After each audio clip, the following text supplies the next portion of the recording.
Bonjour, mon ami. Today we are going to be solving another mystery.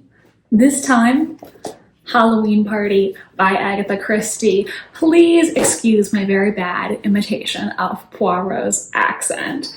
Hello, my name is Jackie. Welcome to my YouTube channel, and in today's video, I am going to be attempting to solve Halloween Party with my trusty murder solving whiteboard. I have attempted to solve some Agatha Christie mysteries in the past with mixed results, so I will link that entire Agatha Christie playlist if you want to go see me try to solve some of her other books.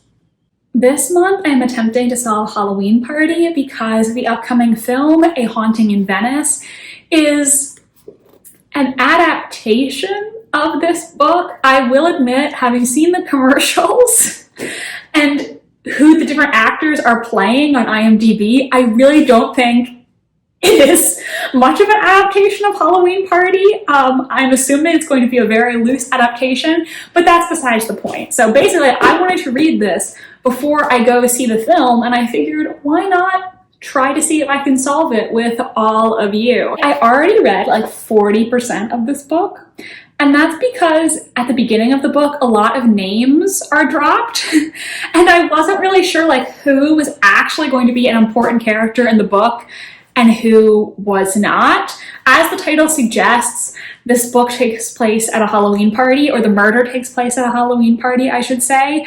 And Poirot gets a list at one point of all 18 people who attended the Halloween party. Most of the people on that list do not seem to be relevant at all, so I needed to read a lot of this book to kind of situate myself and figure out what in the book I actually needed to pay attention to and what I didn't. So I have a lot to summarize for you today. I put all the people who I think might be relevant up on my murder solving whiteboard, and we will just see how this one goes. So let's just start off with our basic premise. We are in an English village called Woodleigh Common. Ariadne Oliver is currently visiting the village. For those of you who haven't read any Poirot books with Ariadne Oliver in them, though if you haven't, I don't know why you're watching this video because I'm going to spoil this entire book for you. But Ariadne Oliver is basically Agatha Christie's humorous self-insert. She is a mystery novelist. Ariadne Oliver is friends with a local Woodleigh Common resident named Judith Butler. Judith Butler met Ariadne Oliver on a Greek cruise, and the two of them struck up a friendship, which is why Ariadne is currently visiting her. Judith is a widow, and she has a daughter named Miranda Butler, who is, I think, like about 12 or 13. I'm not sure exactly how old she is, but that is Judith's daughter.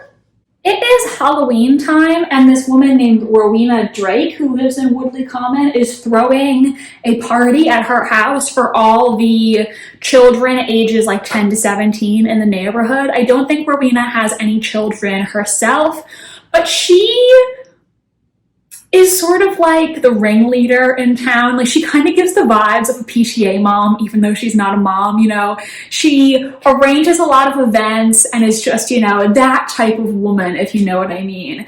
Rowena was married, but her husband has died. Her husband died about a year or two before the story started, and he had polio and so had been disabled from polio. In chapter 1, Ariadne Oliver is at Rowena Drake's house helping to set up the party, and a bunch of the local children are also there. Some of them are trying to impress Ariadne Oliver since she's a very famous mystery novelist. And there is one girl named Joyce Reynolds who is there helping set up for the party. Joyce is a 13-year-old girl.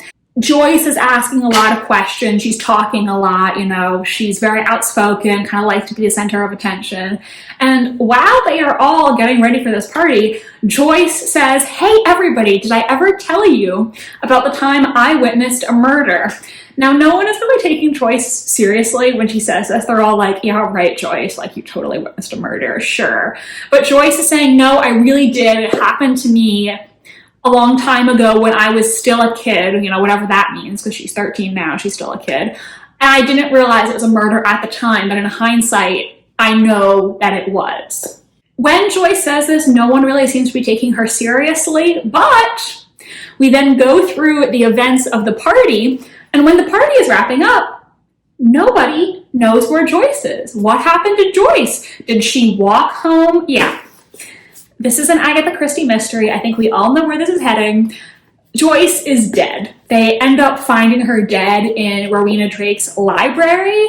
They had a tub in there that they had used for bobbing for apples, and somebody held Joyce's head down in the tub and drowned her in the bucket of water, or, tub of water, the bobbing for apple vessel. So Joyce is dead. R.I.P. Joyce. Naturally, Ariadne Oliver goes to her friend Hercule Poirot for help. She tells him all about Joyce's murder, and the two start talking about what Joyce said. Poirot and Ariadne Oliver theorize that whatever Joyce saw, she must not have seen the murderer's face, because obviously if she knew the murderer was present on that occasion, she wouldn't have told the story in front of the person who it incriminates. Like, that wouldn't make sense. Poirot agrees to come to Woodleigh Common, and his friend, Superintendent Spence, who I think is a retired police officer. I believe he's appeared in several Poirot books. This is the first one that I've read that Superintendent Spence is in. But Superintendent Spence has retired to Woodleigh Common and is currently living with his widowed sister, Elspeth. And Elspeth, she knows what's going on in this town, She knows everybody's business. So Poirot is like, Elspeth, give me the 411 on what's going on in Woodleigh Common. And he starts asking her about other suspicious deaths that have happened in Woodleigh Common in the past. And Elspeth ends up telling him the story of this woman named Mrs. Llewellyn Smythe. And she is, oh no. It's okay, we're fine. Nothing bad happened. Oh no. So Mrs. Llewellyn Smythe is dead. She died before the events of the story, but they tell Poirot the story of Mrs. Llewellyn Smythe, and it turns out that Mrs. Llewellyn Smythe was a wealthy woman who died several years ago. I think at the time there was no proof of foul play, but there were rumors about it, because Mrs. Llewellyn Smythe, she had a codicil to her will. It was basically and she amended her will. And she left all of her money to a servant of hers who later we find out was named Olga Semenoff. And she was a Eastern European immigrant who came to work for Mrs. Llewellyn Smythe. And Mrs. Llewellyn Smythe disinherited her relatives to give everything to Olga. This naturally caused some people to think, okay, did Olga murder Mrs. Llewellyn Smythe to get her money? And after Mrs. Llewellyn Smythe died, Olga disappeared. Nobody knows what happened to her or where she went. Mrs. Llewellyn Smythe also happened to be the aunt of Rowena Drake and Rowena Drake's husband. Kind of gross. She was actually the aunt to both of them because they'd been first cousins. So she was both their aunts biologically. Incest, gross. So she disinherited the Drakes in favor of Olga. Originally, they were supposed to get her money, and then she changed the will with this codicil to exclude them and give everything to Olga.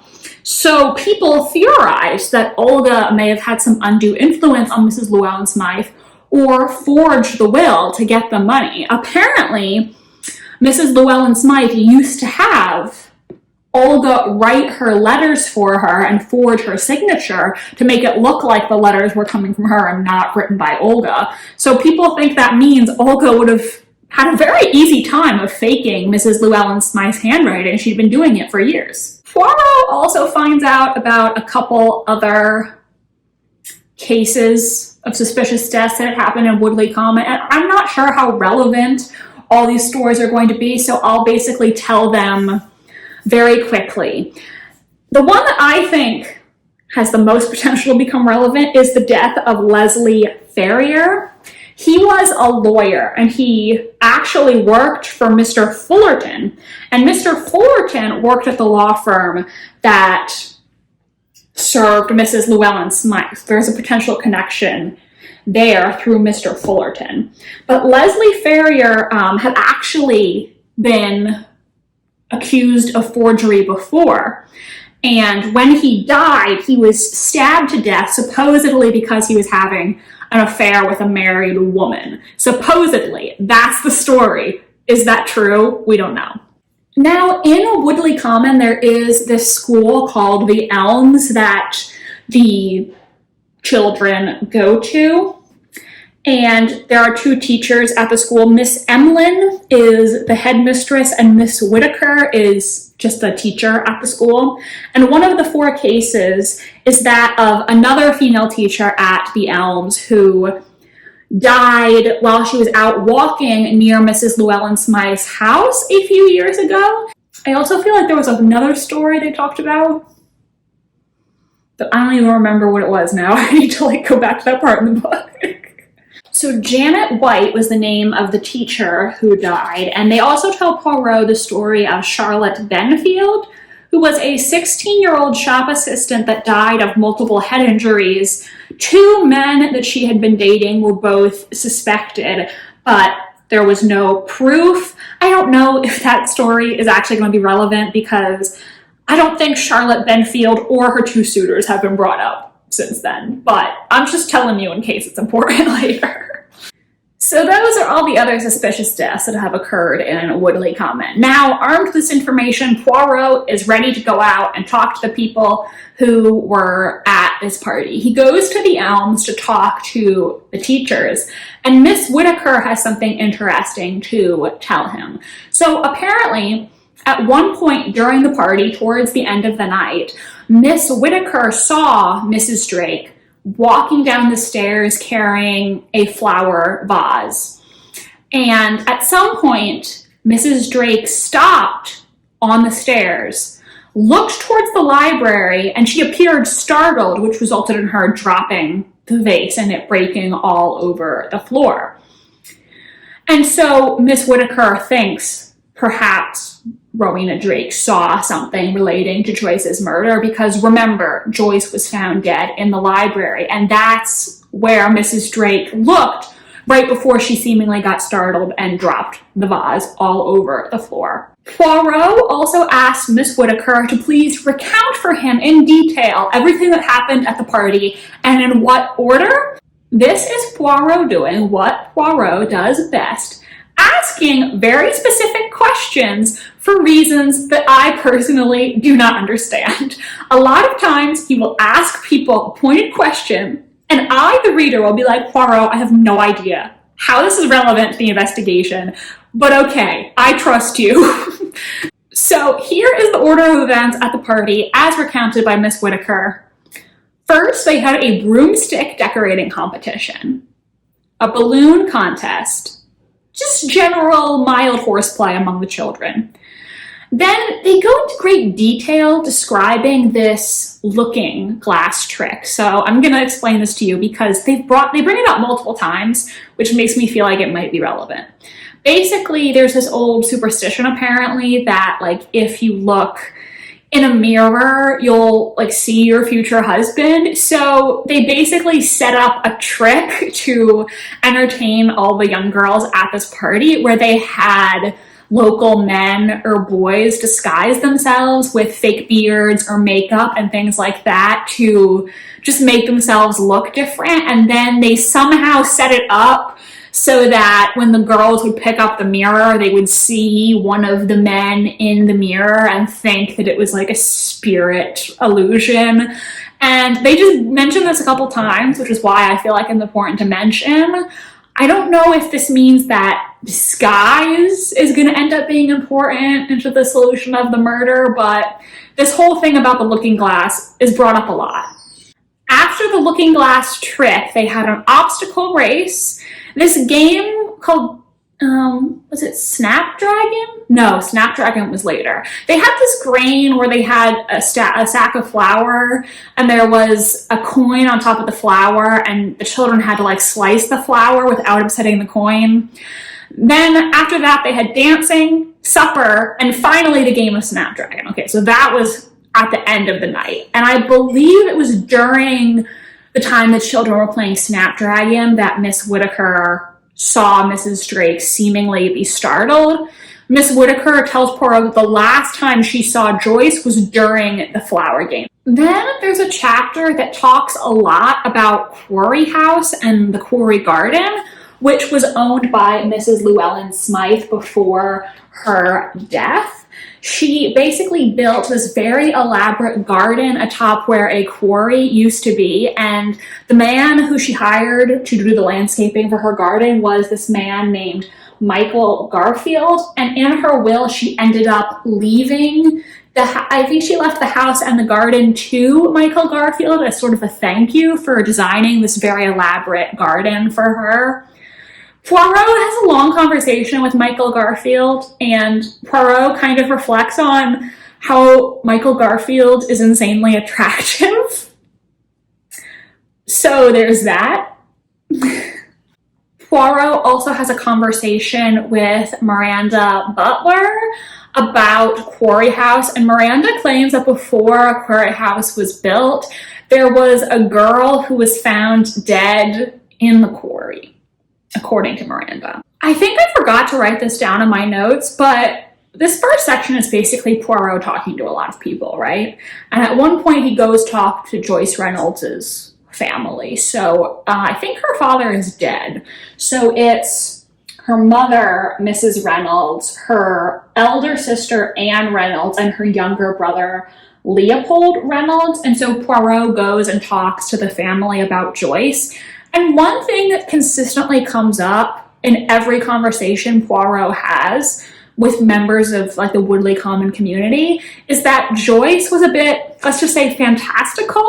She loved to tell tall tales. You know, she would say all these crazy stories and nobody would really believe her. It would just, you know, come across like a child who wanted attention and was making things up. This kind of makes me wonder if it's possible that Joyce didn't even witness a murder at all and she just made the entire story up. But perhaps for someone at the party, what she said rang true and they thought, oh my God, Joyce must have seen me when I killed someone. And so I think maybe my theory is we might find out at the end that Joyce really didn't see anything and whoever killed her kind of killed her for nothing. Like they killed her because they thought she could threaten their secret, but nope. She was just making stuff up. She didn't see anything. Poirot also goes to talk to Mr. Fullerton, the late Mrs. Llewellyn Smythe's lawyer, and he also, as I mentioned, worked with the late Leslie Ferrier, who was a younger lawyer at the firm.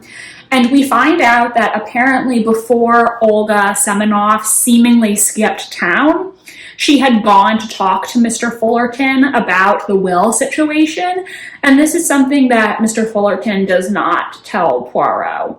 Basically, there was a whole kerfuffle with people saying this codicil is clearly forged, clearly the money should go to the Drakes, but Olga claimed, no, absolutely not, it's true, I didn't do anything. I forgot to put an X next to Leslie Ferrier. He's deceased. And I'm going to put a little question mark next to Olga. Like, is she alive? Is she dead? We're not sure. All we know is she's not here.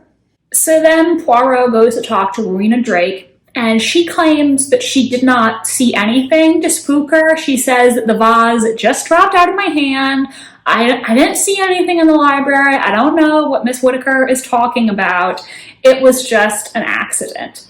Poirot then asks her about Olga because, remember, Rowena Drake was Mrs. Llewellyn Smythe's niece. And so she, you know, was the one who was supposed to inherit all of the money. Rowena Drake is adamant, I know that Olga forged that codicil. I know it was her. And she even claims that Olga was friendly with someone at the solicitor's office who had a past in forgery, clearly indicating a relationship between Olga Semenoff and the late Leslie Ferrier. That's at least what Rowena Drake claims. Then the last thing that happened in the parts that I've read so far is Poirot went to talk to two teenage boys, Nicholas Ransom and Desmond Holland, who were both in attendance at the Halloween party. I don't know if they were friends with Miranda and Joyce or if they even knew them that well. The two of them don't seem to be that well connected to any of the other characters.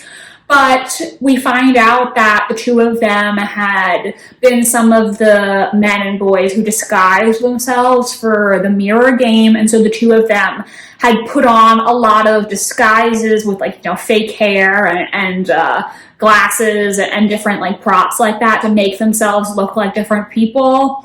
I'm not really quite sure the mechanics of how this trick worked, but they basically talked to Poirot about how they took pictures of each other in all of these disguises, and then they would use the pictures to reflect in the mirror, and I don't know. They go into great detail about this. I don't know if this is relevant or not, but they bring it up again, so here we are. So I'm actually reading this book at the same time as my mother because we're planning to go see A Haunting in Venice together. So we've been discussing our theories about what we think is going on, and honestly, this book is very confusing to me because there are a lot of characters and then you have all of these suspicious deaths from the past, and I don't know which, if any, are going to end up being relevant to the solution. But we've put our heads together a bit, and so far, this is our best theory. If we had to point the finger at anybody at this point, it would be Rowena Drake. She is sus. Now, an interesting thing about Rowena Drake that I have not mentioned yet is her husband, her late husband, who had polio and was therefore disabled. We find out that he didn't die from polio or any health complications from his disability. He actually died in a hit-and-run accident. An unknown individual driving a stolen car hit him, and that's how he died. Very suspicious, and it kind of makes me wonder if Rowena Drake had something to do with her husband's passing. It's also very suspicious that she was set to inherit this money from Mrs. Llewellyn Smythe, and then there was this whole thing with the will and Olga. Perhaps, well, I don't remember. Did Mr. Drake die before Mrs. Llewellyn Smythe or after? Let me see if I can find that out. Okay, I found it. So apparently it was 6 years ago that Hugo Drake caught polio and he was left disabled because of it. He died, and then Mrs. Llewellyn Smythe died not long afterwards. So, is it possible that Rowena Drake was responsible somehow for the death of her husband in this hit-and-run accident? Mrs. Llewellyn Smythe figured that out or suspected it, and so that's why she decided she was going to leave all her money to Olga. Naturally, Rowena Drake is going to make it look like the codicil is fake or accuse Olga of faking the codicil because she wants the money. So she's just gonna point the finger at Olga. And also, let's be honest, Olga is not wealthy. She's a foreigner. People are not gonna be inclined to be on her side. So I'm thinking that's my best theory at this point.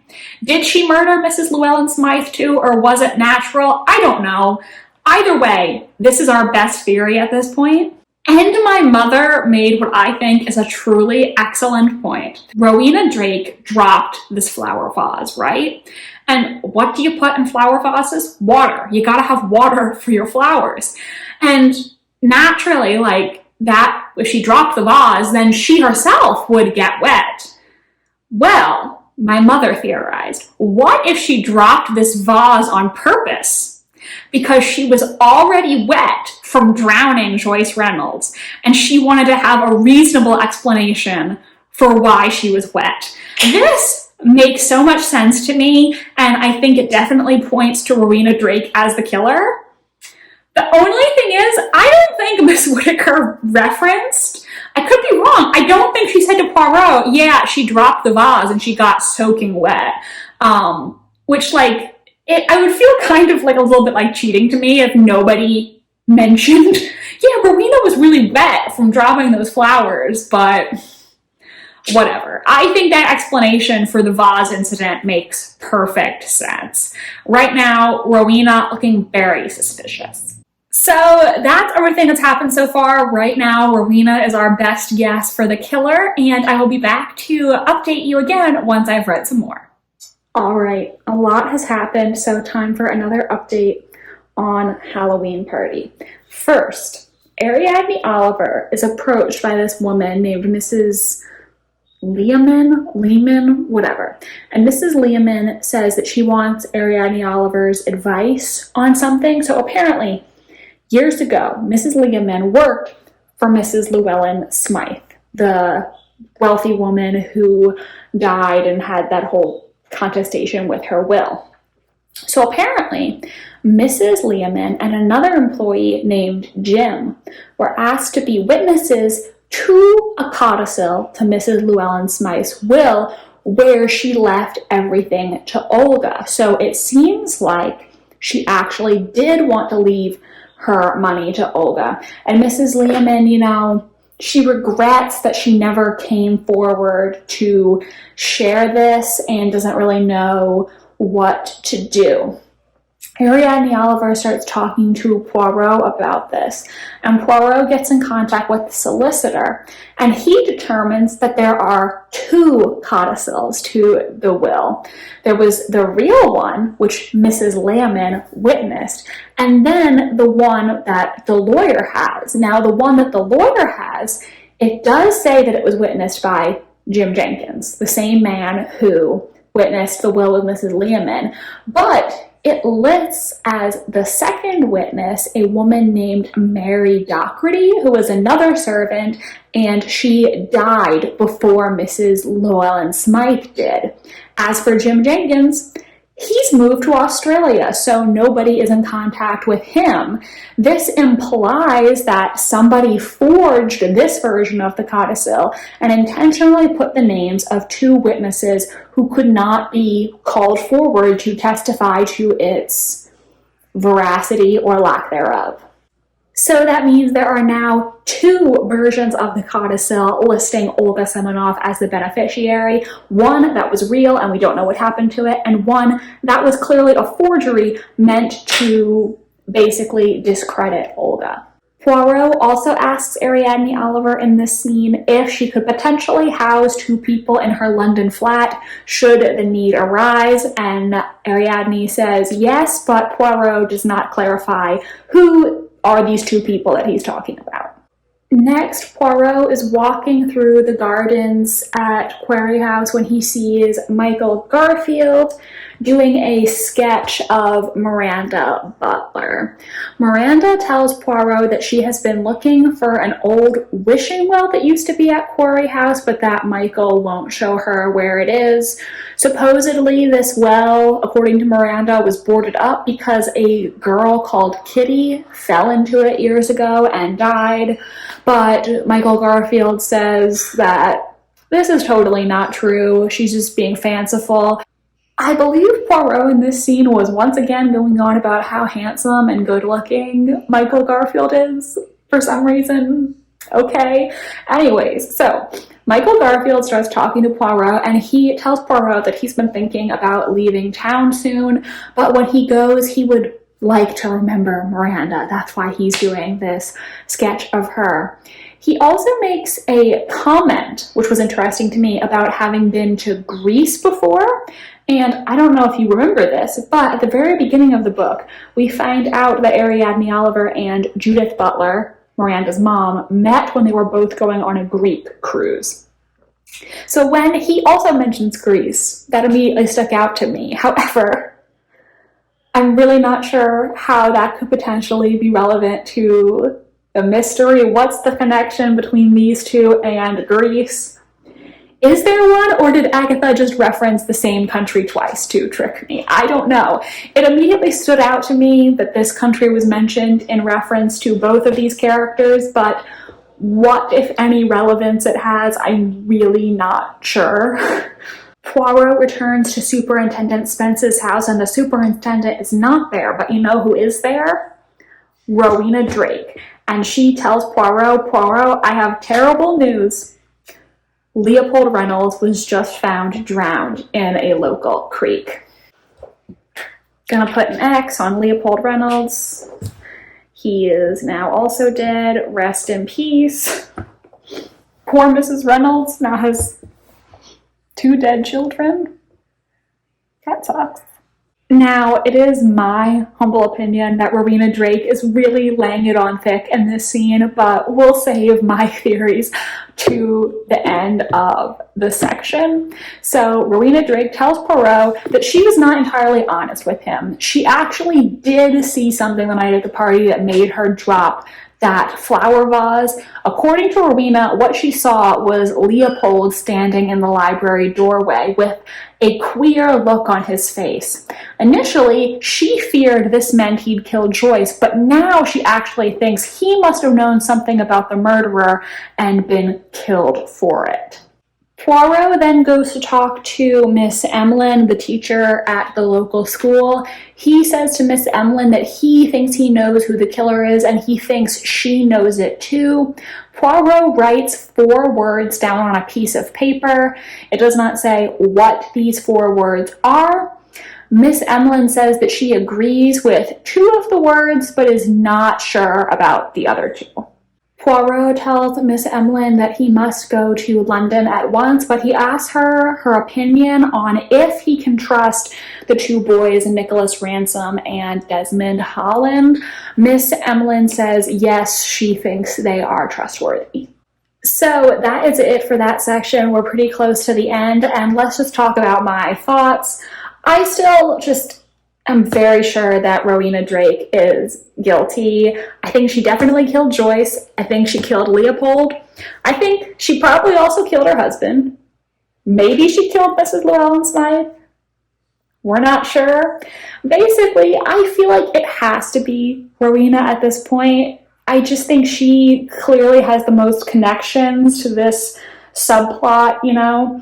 The fact that she is now claiming Leopold is what she saw when he's conveniently dead and not able to contest what she says, you know, forgive me for calling her a liar, but I think she's a liar. And what my mom said to me about her intentionally breaking the vase to disguise the fact that she's wet from killing Joyce, that just makes perfect sense to me. And so far, that just seems like the likeliest explanation. There were no references to any other characters being wet, so I feel like that just makes the most sense. We have spent so much time in this book on this Olga subplot related to the inheritance, and Rowena is the character who is the most obviously connected to that. It's almost too obvious. Like, part of me is wondering if it's really not her. Like, is it too easy?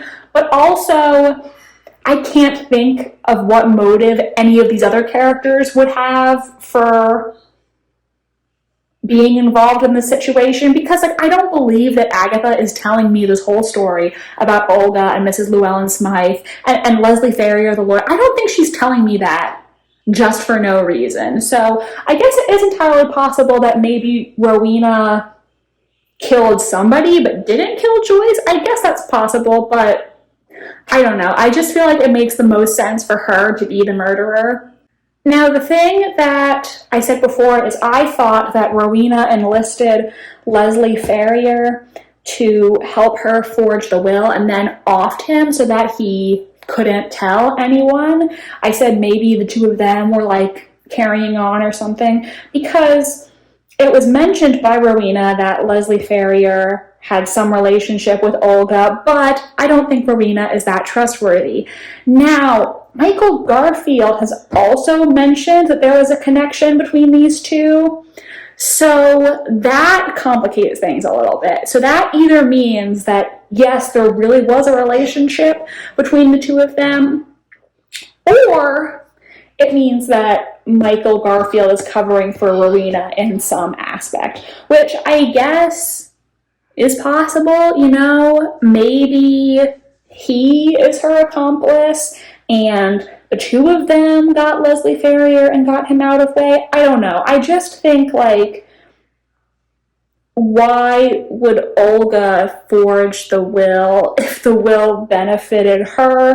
And we've mentioned Leslie Ferrier's previous charges of forgery for a reason. So I don't really know. I think Rowena, 100%, I'm putting like all my money on Rowena as the killer. Who she was in league with, I'm not quite as sure about. And I feel like this book has to end.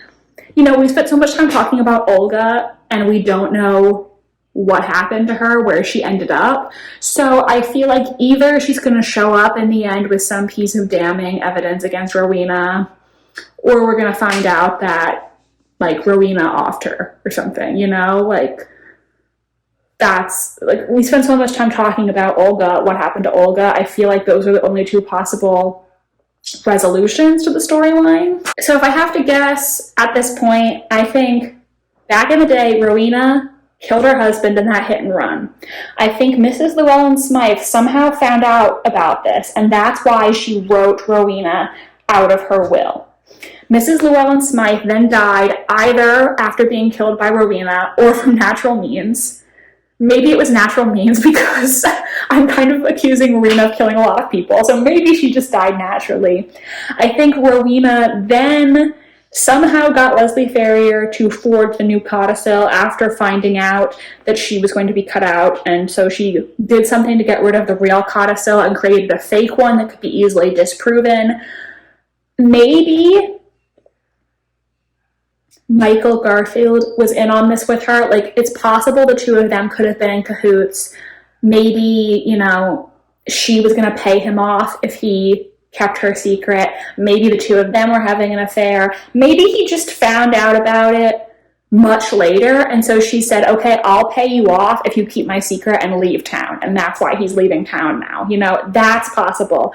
I'm just trying to, you know, come up with some explanation for why he might have accused these two of having a relationship when I don't believe they actually did. Whatever. So basically, she fakes the will with Leslie's help. Leslie is then killed, and the death is blamed on an affair, but really it was so he could not expose Rowena. And then Olga, after everyone accused her of forgery, she either skipped town, died, I don't know, something happened to her. At some point now, many years later, Joyce alludes to the fact of having witnessed a murder. Now, we know that Joyce was a liar, so I don't believe she actually witnessed anything. I think she was just making up a story, but Rowena panicked and thought, is there a possibility that Joyce did see me do something? So I think she killed Joyce, even though Joyce actually did not know anything. And then Leopold probably witnessed something at the party, tried to blackmail Rowena with it, or alluded to knowing something, and so she had to kill him too. So how many people am I accusing Rowena of killing? I think she definitely killed her husband, definitely killed Leslie, definitely killed Joyce, definitely killed Leopold, and then maybe killed Mrs. Llewellyn Smythe, and maybe killed Olga. So I think she murdered or potentially murdered 6 people. That's a lot. I feel like maybe I'm accusing her of doing too much. Because that's a lot of people to kill. I don't know. I feel very confident that it's Rowena. The rest is a bit dicey, but that's my story and I'm sticking to it. So I think that's everything that was covered in this section, and when I come back again, we'll probably finish it up, find out who really done it. See you then. All right, I am still struggling a little bit with this new ring light. It is very hard to adjust the size of the phone holder to put my phone on, but I think I got it, and I think it's straight. Sorry if it's a little crooked. It has now been a few days since I finished reading Halloween Party by Agatha Christie, and oof, it's time to tell you what happened in the end. And I have to admit, I got a lot of stuff right, but there are also some other things that I'm low-key pissed about, so let's dive in. So Poirot, at the beginning of this last section, contacts Ariadne Oliver, and he tells Ariadne, you need to take Judith Butler and Miranda and take them to your flat in London as quickly as possible. It's very, very important. So Ariadne tells the two women, come with me to London. I'm gonna keep you there for a few days. They start packing up to go, but Miranda says first she needs to go quickly tell a friend that she is leaving, not mentioning who this friend is. While she is gone, Judith remarks to Ariadne that, you know, Miranda is a lonely child, and sometimes she believes that Joyce was the best friend Miranda had. When the women hit the road, they stop at a pub along the way for lunch, and Miranda feigns having to use the bathroom, but she actually gets into a car with a man who at this point is not named, and we find out that he is trying to convince Miranda she needs to sacrifice herself. At the same time, we find out that the police back in Woodleigh Common are digging up the old well, and Olga Semenov's body is discovered at the bottom of the well. So we finally get our resolution to what happened to Olga. She was, in fact, murdered. Miranda is about to drink the poison when Nicholas and Desmond show up and save her just in time, and we find out that the man with her is Michael Garfield, who then proceeds to drink the poison himself. He commits suicide rather than surrender himself to the authorities. Miranda then proceeds to tell Poirot the whole story. It turns out that Joyce never witnessed a murder. It was actually Miranda who witnessed it. She told Joyce the story because Joyce was always telling her these fanciful stories, and Miranda wanted to have something to share in return. So the night of the party, Joyce basically stole Miranda's thunder to get attention. So I was kind of right that Joyce was lying, but I didn't see it coming that Miranda was actually the one who witnessed it. So what happened was, on that day, Miranda was sitting up in a tree in the Quarry garden when she saw a man and a woman carrying the body of another woman. She saw they also had a bloody scarf and a bloody knife with them. Later, she overheard these same two people talking together in the garden about some Greek island that was theirs to go to whenever they like. Who were this man and this woman that Miranda witnessed colluding on a murder? They were Rowena Drake and Michael Garfield, and they were carrying the body of Olga Semenov, which, as we discussed, they threw into the bottom of the old well. Miranda says she didn't say anything because she also loved Michael, just like Rowena did. So I was definitely on the right track here. You know, I suspected Rowena ever since my mom made that very astute comment about her, like, breaking the flower vase on purpose to disguise the fact that she was wet. Yeah, confirmed that is what happened. So Miranda thinks that Joyce was killed because she said this, even though she hadn't actually seen anything. And perhaps Leopold might have overheard them when she told Joyce the story to begin with, so it's possible he was blackmailing Rowena and that's why he had to die. The thing that really bugs me is that Rowena Drake did not kill her husband. This whole story about him dying in a hit and run is just not resolved. We don't know who hit him. Seemingly it wasn't Rowena or Michael. And that just bugs me because I'm like, why then was this subplot in the story and there's no resolution to any of it? It just didn't mean anything.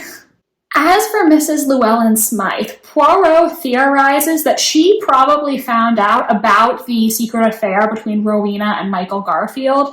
Thus, she amended her will to leave everything to Olga and disinherit Rowena. Olga probably told Michael about this because she was in love with him too. just like all these women were in love with Michael, apparently. Poirot points out that Rowena and Michael were the only two people who claimed that Olga had a relationship with Leslie Ferrier, as I myself pointed out. So the two of them probably made the whole thing up, and there was no relationship going on there. Rowena and Michael forged the second codicil knowing it would get thrown out. They probably enlisted Leslie Ferrier's help for this and then killed him as well. They wanted the codicil to be thrown out so that Rowena would get the money, and they used this money to purchase a Greek island. Rowena fell in love with Michael because for years she had been burdened by her husband's disability and she didn't want to be with a man she had to take care of anymore. As for what Michael's motivation was, he wanted his own Greek island so he could build a magnificent garden as a tribute to his own beauty. Which is one of the strangest motives I've ever read about in a murder mystery, I think. Killing all these people because you want to build a garden in Greece. I feel like there were better ways to accomplish this goal. So yeah, Poirot theorizes that Olga was killed probably because she knew about the real codicil that was leaving the inheritance to her. He thinks Leslie Ferrier probably was enlisted in the forgery and then done away with, as I already said. And the last reveal that we get is that many years ago, Michael Garfield had an affair with Judith Butler. And guess who Miranda's daddy is? Didn't she just say that she loved him? That's her daddy. Ew, ew, ew. I'm done. I'm like so done. Ew. Gross. Basically, Judith lied about being a widow. She was never married and she just made the whole thing up because she didn't want people to know that Miranda was born out of wedlock. It's kind of crazy to me that her and Michael Garfield just happened to move to the same small village. Like, it seems like a really big coincidence. A little bit too big a coincidence for me. And I just don't really like that reveal. There are several things that I also feel like we didn't resolve in the end here. I had pointed out that there are, Michael Garfield mentioned Greece, and Judith and Ariadne met on a cruise in Greece, but I don't think there was actually any connection there in the end because the cruise would have been too recent for it to have been like where Miranda was conceived to. So I don't think there was really any connection there. I also don't know, did Poirot ever explain what it was that he wrote down on that piece of paper he passed to Miss Emlyn? I don't think he ever said what it said. Maybe he did and I'm not remembering it, but I don't think that was explained either. So that is it for Halloween Party. I guess I did technically solve it. We really suspected Rowena the whole time, and we were starting to get on to Michael at the end there, but I accused Rowena of murders that she did not commit. She apparently didn't murder her husband. We don't know who did, and she didn't murder Mrs. Llewellyn Smythe. She did kill 4 people, though, so she still got around. And I just think the motive was kind of ridiculous. Like, Michael's motive in particular, I thought that was just very silly, honestly. And the whole thing about him being Miranda's dad, that was weird, in my opinion. Yeah, this was a fun video, and I also enjoyed reading it at the same time as my mother, so we could bounce some ideas off each other. She was really the one who just figured out so quickly that Rowena dropped the vase on purpose, so props to her for that. It was still a fun video, but I have to say this was not one of my favorite Agatha Christie's. I would probably give it a 3-star. It wasn't really bad, but definitely lower in my rankings. If you are still here watching this video, why don't you drop a pumpkin emoji in the comments down below so that I know you watched this whole saga of me trying to solve Halloween Party. When you read this book, let me know. Did you figure out that it was Rowena and Michael? What did you guess right? And what did you guess wrong? I would really like to hear from you. Are you going to go see A Haunting in Venice, which, based off the commercials, looks like it's an adaptation of Halloween Party, only in the fact that some of the characters have the same names.